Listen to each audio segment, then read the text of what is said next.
juga di pasar-pasar semakin memberikan ruang untuk kemudian pihak swasta mendapatkan meraup keuntungan yang lebih besar dengan tanpa izin. Contoh,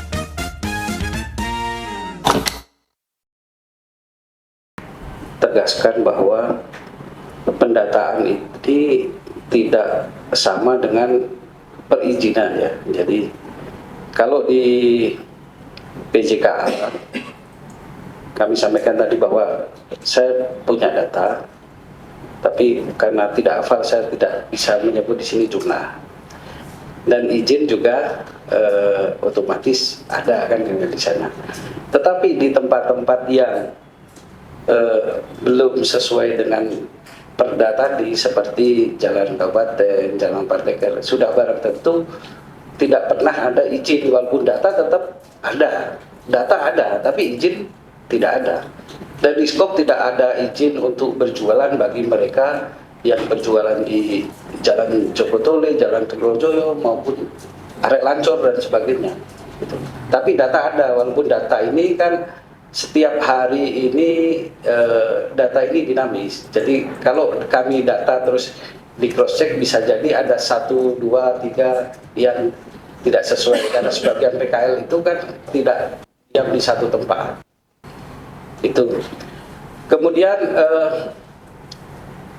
terkait dengan perubahan-perubahan aktivitas di memang kami mengakui adanya dan kami sudah bekerja sama minta bantuan dengan masyarakat ke Satpol PP dalam hal ini ada penegakan perda perbuk terkait dengan itu. Jadi kalau dulu agak bebas jam operasinya, sekarang di PJK jam operasinya dibatasi sampai pukul 12.00, ya Pak. Nah, itu ternyata cukup efektif walaupun kami belum bisa menjamin bahwa tindakan-tindakan pelanggaran hukum pasti habis 100% belum kita jamin. Tetapi upaya itu cukup efektif selain ada juga dukungan pengawasan dari masyarakat. Ketika tadi ada dugaan pemerintah yang melakukan fasilitasi membackingi, kami pastikan dari Dinas Koperasi tidak ada. Kami pastikan tidak ada. Makanya insya Allah ini bisa menjadi bahan koreksi juga ke depan Pak. Kalau memang PJKA ini ingin ditata ulang, kami menyarankan kalau ditata tanpa ada perbaikan fasilitas ini agak sulit. Jadi kami sarankan kita bisa dianggarkan perbaikan fasilitas di PJKA karena ini bisa dikatakan pintu masuk ke kota ya Pak. Jadi sangat jelek kalau misalkan dilihat langsung ya kelihatan kumuh. Kita perbaiki sekaligus kita tata ulang penempatan dari PJKA. Ini pun dengan harapan kami dapat dukungan dari Bapak-bapak DPRD selaku organisasi yang bisa berperan besar dalam penganggaran di Kabupaten Pamekasan. Itu segera tambahan kami. Terima kasih. Assalamualaikum warahmatullahi wabarakatuh. Waalaikumsalam warahmatullahi wabarakatuh. Dipersilakan untuk ditanggapi kembali.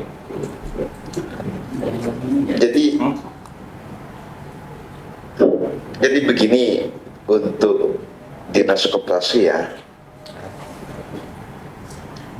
Untuk mengetahui jumlah keseluruhan PKL yang berjualan di Kabupaten Pamekasan, kenapa kemudian Abu itu bertanya data, paling tidak oleh DPRD itu dapat diterjemah dalam arti ketika misalkan PKL-nya ada 5.000, sementara tempat yang disediakan oleh pemerintah hanya berkapasitas 2.000. Lalu yang 3.000 ini mau ditaruh di mana? Ini kan menjadi langkah-langkah yang kemudian dapat dibahas lanjutan oleh DPRD.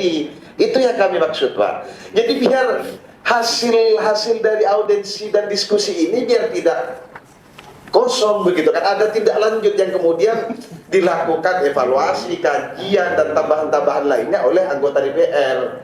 Begitu ya semua orang Male, akhirnya perda boleh, male revisi perdanya kan seperti itu. Terus pembangunan biar berjalan. Kalau tidak seperti ini, mereka pedagang kaki lima, saya pastikan mereka adalah pahlawan ekonomi di Kabupaten Pamekasan. Kalau tidak ada mereka, ekonomi tidak akan berjalan. Kalau kemudian mereka adalah pahlawan, apakah kita tidak harus memberikan fasilitas kepada mereka untuk bagaimana semakin tumbuh berkembang dan meningkatkan juga terhadap PAD kan? Tapi yang mohon maaf ini Pak Ketua, saya rasa pendapatan yang ada ini keluar semua dari koridornya. Artinya begini, parkir, pendapatan parkir demikian besarnya. Saya ini cuma tidak pembahasan ke parkirnya ini, cuma lebih kepada pendapatannya. Artinya korelasinya dengan pertumbuhan ekonomi. Lumayan besarnya pendapatan parkir, lalu kemudian outcome dari parkir itu sendiri bagi mereka, baik di pasar pelayanannya, demi Allah saya pastikan semakin amburadul adanya. Justru yang ada di pasar-pasar semakin memberikan ruang untuk kemudian pihak swasta mendapatkan meraup keuntungan yang lebih besar dengan tanpa izin.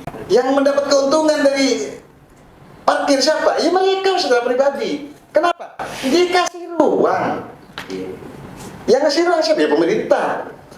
Kalau memang tidak mau dikasih ruang, ya silahkan tanah beli oleh pemerintah, jadikan tempat parkir. Siapa yang dapat? Pemerintah. Hanya inovasi ini yang kemudian tidak dilakukan oleh pemerintah setempat, sehingga menjadikan ekonomi berkembang pas di Budina Acaca APBD defisit. Padahal seandainya retribusi pendapatan lainnya sesuai peraturan, saya pastikan tidak akan defisit. Tidak akan defisit. Cuma karena Jengmas sekarang tidak sesuai, tidak nyampe target, setoran tidak nyampe target, padahal itu luar biasa pendapatannya. Jengmas masuk ke kantong-kantong pribadi ya tak ada apa pendapatan Pak Ketua. Betul. Itu yang terjadi. Banyak ruang-ruang yang kemudian tidak menjadi titik fokus oleh para OPD dari semua OPD. Kenapa? Karena kinerjanya tidak diperbaiki dan tidak ada keinginan untuk memperbaiki. Hanya menghilangkan kewajiban karena digaji oleh pemerintah dan mengabsenkan diri ke itu namanya itu pinjel apa itu laporan pinjel pen itu apa?